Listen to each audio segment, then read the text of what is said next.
전능하사 천지를 만드신 하나님 아버지를 내가 믿사오며 그 외아들 우리 주 예수 그리스도를 믿사오니 이는 성령으로 잉태하사 동정녀 마리아에게 나시고 본디오 빌라도에게 고난을 받으사 십자가에 못 박혀 죽으시고 장사한 지 사흘 만에 죽은 자 가운데서 다시 살아나시며 하늘에 오르사 전능하신 하나님 우편에 앉아 계시다가 저리로서 산 자와 죽은 자를 심판하러 오시리라. 성령을 믿사오며 거룩한 공예와 성도가 서로 교통하는 것과 죄를 사하여 주시는 것과 몸이 다시 사는 것과 영원히 사는 것을 믿사옵나이다. 아멘. 함께 진행하겠습니다. 찬송가 301장, 찬송가 301장 1절과 3절 함께 찬양하도록 하겠습니다. 찬송가 301장입니다. 지금까지 지내온 것 주의 크신 은혜라 한이 없는 주의 사랑 어찌 이루 말하랴 자나깨나 주의 손이 항상 살펴주시고 모든 일을 주 안에서 형통하게 하시네. 주님 다시 배울 날이 날로 다가와 무거운 짐 주께 맡겨 벗을 날도 멀잖네. 나를 위해 예비하신 고향 집에 돌아가 아버지의 품 안에서 영원토록 살리라. 네, 오늘 함께 살필 말씀은 민수기 33장 50절부터 34장 29절입니다. 민수기 33장 50절부터 34장 29절 하나님의 말씀입니다. 50절과 51절 보겠습니다. 여리고 맞은편 요단 강가 모압 평지에서 여호와께서 모세에게 말씀하여 이르시되 이스라엘 자손에게 말하여 그들에게 이르라 너희가 요단강을 건너 가나안 땅에 들어가거든. 약속의 땅 가나안을 코앞에 두고 있습니다. 그 땅에 들어가기 전에 하나님께서는 모세를 통해 이스라엘 백성들에게 전하실 말씀이 있었습니다. 어떤 말씀이었는가? 52절부터 54절을 보겠습니다. 그 땅의 원주민을 너희 앞에서 다 몰아내고 그 새긴 석상과 부어 만든 우상을 다 깨뜨리며 산당을 다 헐고 그 땅을 점령하여 거기 거주하라. 내가 그 땅을 너희 소유로 너희에게 주었습니다. 너희의 종족을 따라 그 땅을 제비 뽑아 나눌 것이니 수가 많으면 많은 기업을 주고 적으면 적은 기업을 주되 각기 제비 뽑은 대로 그 소유가 될 것인즉 너희 조상의 지파를 따라 기업을 받을 것이니라. 세 가지로 보겠습니다. 먼저 하나님께서 명하신 것은 52절 원주민을 다 몰아내라는 것입니다. 이 원주민을 몰아내라는 말씀은 제국주의적 침략을 명하시는 것이 아닙니다. 원주민 뒤에 이어서 나오는 것들이 무엇입니까? 새긴 석상과 부어 만든 우상, 산당을 헐라고 하십니다. 그러니까 이 원주민들의 성격이 무엇이냐? 석상과 우상과 산당을 세운 우상 숭배자들이라는 것입니다. 하나님께서는 단순히 땅을 차지하기 위해 원주민들을 몰아내라는 것이 아니라 하나님 앞에서 우상을 숭배하는 그 모든 것들을 쓸어버리기 위해 그 땅을 깨끗하게 하기 위해 그 땅을 그들을 몰아내라고 하십니다. 그리고 그 다음 53절 말씀, 그 땅을 점령하여 거기 거주하라고 하시죠. 우리는 말씀하신 이 순서에도 주목하게 됩니다. 점령하여 거기 거주하면서 우상을 깨뜨리고 산당을 허는 것이 아닙니다. 석상과 우상, 산당을 다 헐고 그 다음 그 땅을 점령하고 거주하는 것입니다. 그만큼 가나안을 차지하는 것은 우상 숭배 제거와 뗄 수 없습니다. 우상을 제거하는 일이 매우 우선적인 것입니다. 우상 숭배 제거의 목적이 무엇인가요? 우상 숭배에 대한 하나님의 공의로운 심판을 행하는 것입니다. 그리고 그 땅에서 다른 대상에 대한 예배가 회복되는 것입니다. 바로 여호와 하나님을 잘 섬기는 것입니다. 그 다음 명하신 바는 54절 땅의 분배입니다. 여기엔 두 가지 원리가 있습니다. 첫째는 수가 많으면 많은 기업을, 적은 수에는 적은 기업을 주는 것입니다. 둘째는 제비를 뽑아 결정하는 것입니다. 수가 많다고 해서 더 주장하거나 하지 못하게 하는 원리입니다.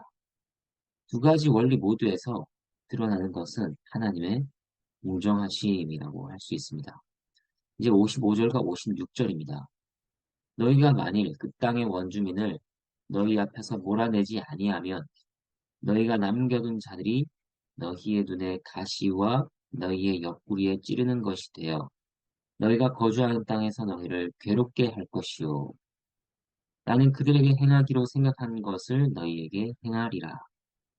하나님께서 다시 한번 강조하십니다. 원주민을 몰아내라는 것입니다.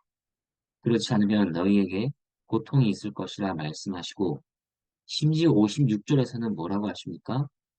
그들에게 행하기로 생각한 것을 이스라엘에게 행하겠다고 하십니다. 매우 두려운 경고입니다. 하나님께서 가나안 원주민에게 행하기로 생각하는 것이 무엇입니까? 땅에서 몰아내시는 것입니다. 원주민을 몰아내지 않으면 도리어 이스라엘에 그러한 일을 행하시겠다고 경고하시는 것입니다. 이스라엘은 가나안에 들어가기 전에 이러한 하나님의 명령을 마음에 단단히 새겨야 했습니다. 우리에게는 이러한 내용이 어떤 교훈으로 주어질까요? 먼저는 하나님께서 약속하신 기업을 얻기 위해서는 우상 숭배에 대한 심판이 행해져야 한다는 것입니다. 그러면 우리가 주위에 있는 우상 숭배자들을 심판해야 한다는 말일까요? 그렇지 않습니다. 이 심판의 대상은 바로 우리들입니다. 우리는 하나님의 백성이기 전에 심판의 대상들이었습니다. 우상을 숭배한 자들이며 산당을 세워 예배하는 자들이었습니다. 그런데 이러한 우리에게 어떤 심판이 이루어졌는가? 우리가 받아야 할 심판을 바로 우리 주 예수 그리스도께서 십자가에서 대신 받으셨다는 것입니다. 우리가 제거되고 우리가 깨뜨려지며 허물어져야 했습니다. 그런데 그 일을 그리스도께서 대신 받으셨습니다. 하나님께서는 참으로 그리스도를 철저하게 부수셨습니다. 그렇게 우리에게 이루어져야 할 정결 작업이 그리스도께 대신 이루어진 것입니다. 그리고 그러한 그리스도의 죽음에 믿음으로 참여한 신자들은 그리스도의 부활에도 참여합니다. 그래서 부활의 생명으로 이전에는 없었던 하나님 경외와 사랑이 생겨납니다. 전에는 볼 수 없었던 참된 대상에 대한 예배가 회복되는 것입니다. 물론 우리는 이제 막 하나님께 대한 경배를 시작했다고 말할 수준일 따름입니다. 이 땅에서의 마지막 날까지 우리는 우리 안에 다시 세워지려 하는 우상과 산당들을 부수는 작업을 계속해 나가야 합니다. 이것은 성령의 능력으로 가능한 것이죠. 이제 이어지는 하나님의 말씀을 보겠습니다. 1절부터 12절까지입니다. 여호와께서 모세에게 말씀하여 이르시되 너는 이스라엘 자손에게 명령하여 그들에게 이르라. 너희가 가나안 땅에 들어가는 때에 그 땅은 너희의 기업이 되리니 곧 가나안 사방 지경이라. 너희 남쪽은 에돔 곁에 접근한 신 광야니 너희의 남쪽 경계는 동쪽으로 염해 끝에서 시작하여 돌아서 아그라빔 언덕 남쪽에 이르고 신을 지나 가데스 바네아 남쪽에 이르고 또 하살 아달을 지나 아스몬에 이르고 아스몬에서 돌아서 애굽 시내를 지나 바다까지 이르느니라. 서쪽 경계는 대해가 경계가 되나니 이는 너희의 서쪽 경계니라. 북쪽 경계는 이러하니 대에서부터 호르산까지 그어라. 호르산에서 그어 하맛 어기에 이르러 스닷에 이르고 그 경계가 또 시브론을 지나 하살 에난에 이르나니 이는 너희의 북쪽 경계니라. 너희의 동쪽 경계는 하살 에난에서 그어 스밤에 이르고 그 경계가 또 스밤에서 리블라로 내려가서 아인 동쪽에 이르고 또 내려가서 긴네렛 동쪽 해변에 이르고 그 경계가 또 요단으로 내려가서 염해에 이르나니 너희 땅의 사방 경계가 이러하니라.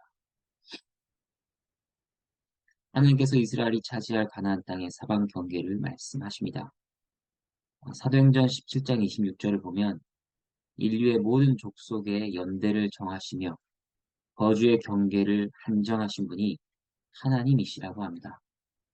하나님께서는 온 땅을 다스리고 만드시며 온 만물에 대한 정당한 권리를 가지신 분입니다. 경계를 알리신 데에는 이러한 하나님의 주권에 대한 내용이 있습니다. 앞의 내용에서도 이것이 드러났습니다. 53절 말씀 보면 내가 그 땅을 너희 소유로 너희에게 주었습니다. 그리고 56절 그들에게 행하기로 생각한 것을 너희에게 행하리라. 이것도 무슨 말씀인가요? 너희 소유로 주었지만 도로 되찾아갈 수도 있다. 그러한 권리가 나에게 있다는 것입니다. 하나님께서는 모든 경계를 정하시며 한계를 정하시고 권리를 주장하실 수 있는 유일한 분이십니다. 이스라엘이 받을 수 있는 것은 딱 하나님께서 정하신 것까지입니다. 이러한 점을 우리가 생각할 때 얻을 수 있는 교훈이 무엇일까요? 하나님께서 정하신 경계, 그 이상으로 욕심을 부리지 않아야 한다는 것입니다. 사람의 욕심은 끝이 없습니다. 하지만 하나님께서 이루게 하시는 것에는 한계가 있습니다. 하나님께서 정하신 것 이상으로 우리는 우리 마음대로 취할 수 없습니다. 멈추어야 하는 것입니다. 그리고 정하신 그 경계에 대해 불평하는 것이 아니라 만족하며 감사하는 것이죠. 또한 우리가 가진 것은 그것이 무엇이든 맡겨진 것으로 여겨야 합니다. 그렇다면 결코 우리가 권리를 내세워 주장할 수 없습니다. 여러분, 우리가 이 세상이나 사람들 앞에서는 모르겠으나 하나님 앞에서 당연히 요구할 수 있는 자격이나 권리라는 것이 어디 있습니까? 그런 것은 없습니다. 모든 것에 권리를 주장하실 수 있는 분은 하나님밖에 안 계십니다. 우리가 하나님을 하나님으로 인정한다는 것은 그분 앞에서 어떤 권리도 주장하지 않는 자세를 포함합니다. 우리는 그저 우리에게 맡겨진 것을 하나님의 명령과 뜻에 순종하여 잘 일구어 나갈 책임이 있을 뿐입니다. 성지기적 자세라고도 할 수 있습니다. 이제 땅의 분배에 대한 내용을 보겠습니다. 13절부터 15절입니다. 모세가 이스라엘 자손에게 명령하여 이르되 이는 너희가 제비 뽑아 받을 땅이라.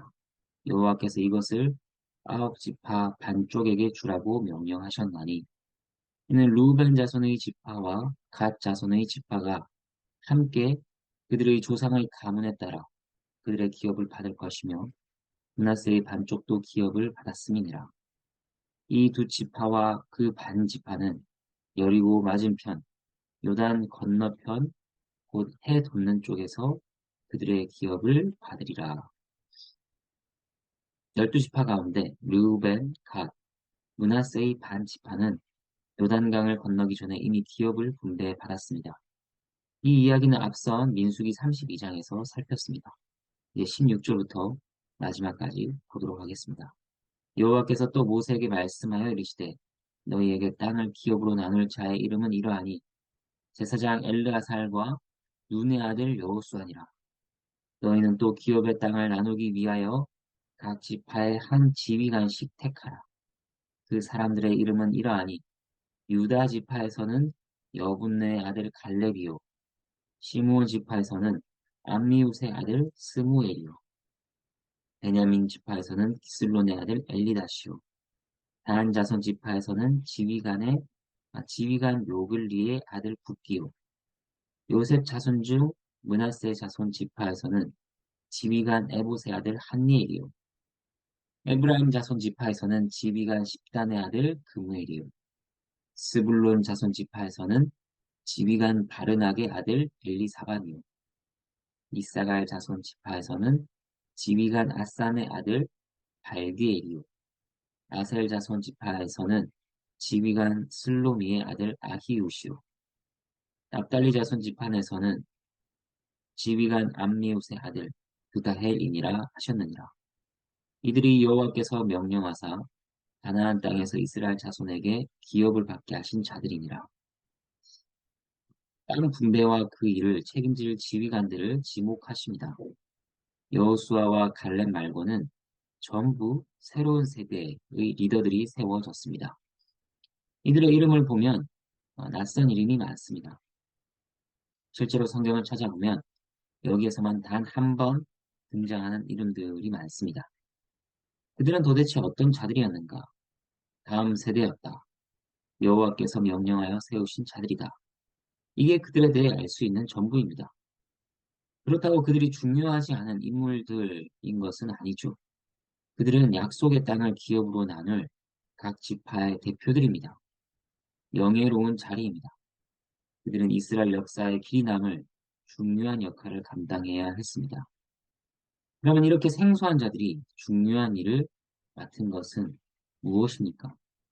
이것은 무명한 자를 유명한 자로 세우시는 하나님의 주권과 영광을 드러내시는 것입니다. 오늘 본문을 요약하면 이렇습니다. 가나안 땅의 우상을 몰아내라. 하나님께서 그 땅의 경계를 정하신다. 땅을 기업으로 나눌 지휘관으로 하나님께서 사람들을 택하신다. 이 모두를 하나의 교훈으로 합친다면 그것은 하나님께서 경배를 받으실 유일한 하나님이시며 그가 왕으로서 주권을 행사하신다고 하는 것입니다. 여러분, 우리는 하나님을 인정해야 합니다. 매사에 인정해야 합니다. 유일하게 섬기고 의지할 분으로 인정해야 합니다. 우리 삶의 경계를 정하시는 분으로 인정해야 합니다. 무명하나 하나님 나라에서 유명한 자로 세우시는 분인 것을 인정해야 합니다. 모세가 이스라엘에게 하나님 말씀을 전했습니다. 신명기 26장 17절. 네가 오늘 여호와를 내 하나님으로 인정하고 또 그 도를 행하고 그의 규례와 명령과 법도를 지키며 그의 소리를 들으라. 여러분, 이것이 오늘날에도 우리에게 전해지는 하나님의 말씀입니다. 하나님을 인정한다는 것은 삶에서 매우 구체적이며 실제적으로 나타나는 것입니다. 하나님께서 허락하신 오늘 하루 가운데 우리에게 수시로 이것이 고백되어지며 나타나기를 간절히 바랍니다. 함께 기도하겠습니다.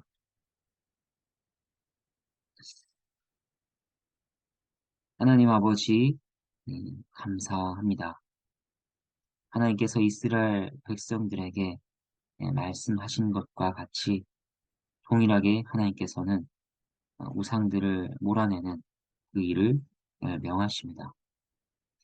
그것이 그 가나안 땅에서 행해졌던 그 심판이 우리 삶 가운데서는 예수 그리스도께서 대신 그 심판을 대신 받으셨으며 또한 우리를 위해 대신 심판받으신 그리스도로 말미암아 우리가 우상들을 몰아내는 그 작업들을 오늘도 이어가게 됩니다. 하나님 아버지, 저희의 마음을 깨워주시고 저희의 마음이 하나님을 경외하고 사랑하는 데 집중할 수 있도록 어, 도와주시옵소서. 그리고 또한 하나님께서 경계를 정하시고 어, 백성의 지휘관들을 세우셨던 것처럼 저희 삶 가운데서 행하시는 하나님의 주권을 항상 인정하며 저희가 그것을 음, 따라가는 그러한 삶을 살 수 있도록 도와주시옵소서. 오늘 하루를 살아가는 가운데 하나님의 복과 위로를 더하시기를 원합니다. 하나님의 말씀이 저희를 주장하게 하시고 저희가 저희의 권리를 내세우고 주장하는 그러한 모습들은 또한 계속 죽어가게 하여 주시옵소서. 하나님께 감사를 드리며 예수님 이름으로 기도합니다. 아멘. 주님께서 가르쳐 주신 기도로 함께 부르겠습니다. 하늘에 계신 우리 아버지여, 이름이 거룩히 여김을 받으시오며, 나라가 임하시오며, 뜻이 하늘에서 이루어진 것 같이 땅에서도 이루어지이다. 오늘 우리에게 일용할 양식을 주시옵고, 우리가 우리에게 죄 지은 자를 사하여 준 것 같이 우리 죄를 사하여 주시옵고, 우리를 시험에 들게 하지 마시옵고, 다만 악에서 구하시옵소서. 나라와 권세와 영광이 아버지께 영원히 있사옵나이다. 아멘.